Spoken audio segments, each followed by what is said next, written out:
So hello everyone, I hope you are doing all well and amazing. मैं भी बता दूँ आई एम डूइंग वेल।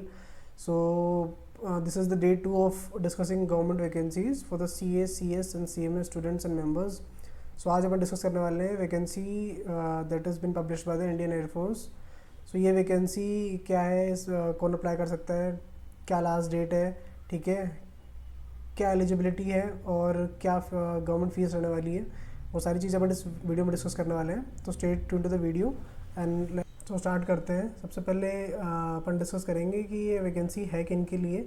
ये vacancy है C A and C M A members के लिए जो जिनका क्वालिफाई हो गया है फाइनल का एग्ज़ाम, और वो इस एग्ज़ाम जो ये इंडियन एयरफोर्स एग्ज़ाम है इसके अंदर वो अप्लाई कर सकते हैं, वो इसके लिए एलिजिबल है। ठीक है, सबसे पहले तो अपन ने चेक कर ली एलिजिबिलिटी कौन है। एलिजिबिलिटी है C A and C M A members. ठीक है, सेकंड अपन चलते हैं कि नंबर ऑफ़ वैकेंसीज़ कितनी आई, कितनी इन्होंने निकाली है ना।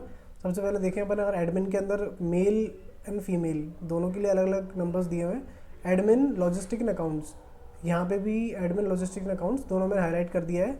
यहाँ दोनों ही मैन एंड वुमेन दोनों के अंदर ही आप सी ए एंड सी एम ए अगर आपने क्वालिफाई किया है तो आप एलिजिबल हो, और एडमिन लॉजिस्टिक एंड अकाउंट्स के अंदर आप अप्लाई कर सकते हो। तो इसके अंदर दो ब्रांचेस होती हैं, एक होता है फ्लाइंग और एक होता है ground duty, technical and non technical. तो बिकॉज अपन अकाउंट्स डिवीजन के अंदर अपन बात कर रहे हैं, या फिर जो नॉन टेक्निकल डिवीजन होता है लॉजिस्टिक या अकाउंट्स या फिर आपका एडमिन, उसी में अपन अप्लाई कर सकते हैं। बाकी दोनों डिविजन्स के अंदर अपन को अप्लाई नहीं करना होता और अपन उसके लिए एलिजिबल नहीं होते।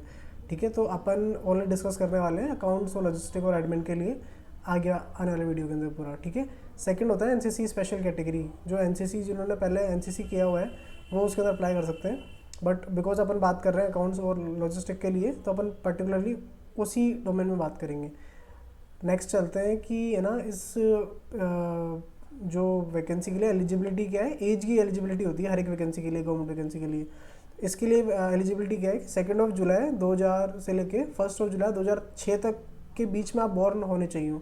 अगर आप इससे पहले बॉर्न हुए हो या 2 जुलाई 2000 के पहले आपका बॉर्न ईयर है तो आप उसके लिए एलिजिबल नहीं हो वैकेंसी के लिए। उसके बाद मैं आगे चलता हूँ। अगर आपको डिटेल नोटिफिकेशन पढ़नी है तो मैं आपको डिस्क्रिप्शन बॉक्स में लिंक डाल दूँगा। सेकंड थिंग, आप ना इनकी इंडियन एयरफोर्स की साइट पे भी जाके देख सकते हो। आपको उसके बाद क्या है, आपको ना फिज़िकल और मेडिकल आपका जो क्राइटेरिया है वो मेट होना चाहिए। वो भी कहाँ से मिलेगा आपको, ऑफिशियल नोटिफिकेशन के अंदर सारी चीज़ें मिल जाएंगी। बाकी आगे अपन डिस्कस करने वाले हैं उसको भी, है ना। तो आप इसके बाद अपन क्या करते हैं, देखते हैं कि ट्रेनिंग होती है इनकी 1 साल की। जैसे ही आप एग्ज़ाम में बैठ के एग्ज़ाम में फिनिश किया, आपने क्लियर किया, उसके बाद आपको एसएसबी होता है 5 दिन का। एसएसबी आपने क्लियर किया, फिर आपको ट्रेनिंग के लिए बुलाया जाएगा। 1 साल की ट्रेनिंग होगी आपकी, उसके बाद आप कमीशन किए जाओगे। तो ये तो हो गया ट्रेनिंग। उसके बाद मैं बात करूँ कि इनकी सैलरी क्या रहने वाली है। सैलरी रहती है इनकी 56,100 से लेके 1,77,500 का मैट्रिक्स रहता है। इस मैट्रिक्स के बीच के अंदर आप की सैलरी लाई करेगी, और लेवल 10 मैट्रिक्स होती है। ठीक है, और अलाउंसेस मेंशन किए हुए हैं। आगे बात करता हूँ मैं, अगर इसके अंदर प्रिविलेजेस क्या क्या रहते हैं, लीव 60 डेज़ की लीव मिलती है एनुअल, एंड 20 कैजुअल लीव्स मिलती है। ठीक है, उसके अलावा टैटू परमिसेबल नहीं होते। अगर आपके बॉडी पर टैटू है कोई भी तरह का तो आप एलिजिबल नहीं हो वैकेंसी के लिए। नार्कोटिक्स ड्रग्स तो लेते नहीं हो। कंडक्ट ऑफ, अब इसके अंदर क्या होगा, आपको एग्ज़ाम, अगर एग्ज़ाम में बैठना है तो आपको 550 प्लस जीएसटी की एप्लीकेशन फ़ीस देनी पड़ेगी आईएएफ को, और आपको एप्लीकेशन सबमिट करनी है, एंड में पेमेंट करना है फ़ीस का। उसके बाद आप एलिजिबल हो एग्ज़ाम के लिए। मैरिटल स्टेटस मस्ट चेक, अगर आप मैरिड हो तो आप एलिजिबल नहीं हो। कैंडिडेट शुड बी अनमैरिड, ठीक है, at the time of filing of the vacancy. और अगर इवन आपका जब आपका मेडिकल या जब आप क्वालिफाई कर गए एग्ज़ाम, इनका एसएसबी भी क्लियर हो गया, बट जब आप मेडिकल करा रहे हो तब भी अगर आपकी शादी हो जाती है या आपकी मैरिज हो जाती है तो आप एलिजिबल नहीं हो वैकेंसी के लिए। ठीक है, अपन ने मेरिटल स्टेटस बात कर ली।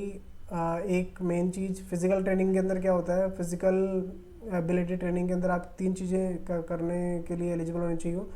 1 माइल मतलब 1.6 किलोमीटर्स का रन आपको 10 मिनट में करना है, 10 पुशअप्स मारने हैं और 3 चिनअप्स मारने हैं, बस इतना कर लोगे तो आप फिज़िकल ट्रेनिंग का आपने कंप्लीट कर लिया, मतलब आप एलिजिबल हो गए। ठीक है, कोई क्वेरी होती है तो आप टोल फ्री नंबर पे यहाँ पे कॉल कर सकते हो। ठीक है, डिस्क्लेमर दिया हुआ है, ठीक है, सिचुएशन नथिंग, बस इतना ही है इस वैकेंसी के अंदर। सी ए और C M S students members के लिए है ये वैकेंसी ओनली। तो जो जिन्होंने क्वालिफाई किया है C A and C M ए को, कोई भी एग्ज़ाम क्वालिफाई किया हुआ है या बी कॉम क्वालिफाई किया हुआ है, वो इसके लिए एलिजिबल है। तो that's all for the vacancy. Stay tuned to the channel, subscribe to our YouTube channel, plus like the video, share to your friends. Might be anyone needing this vacancy.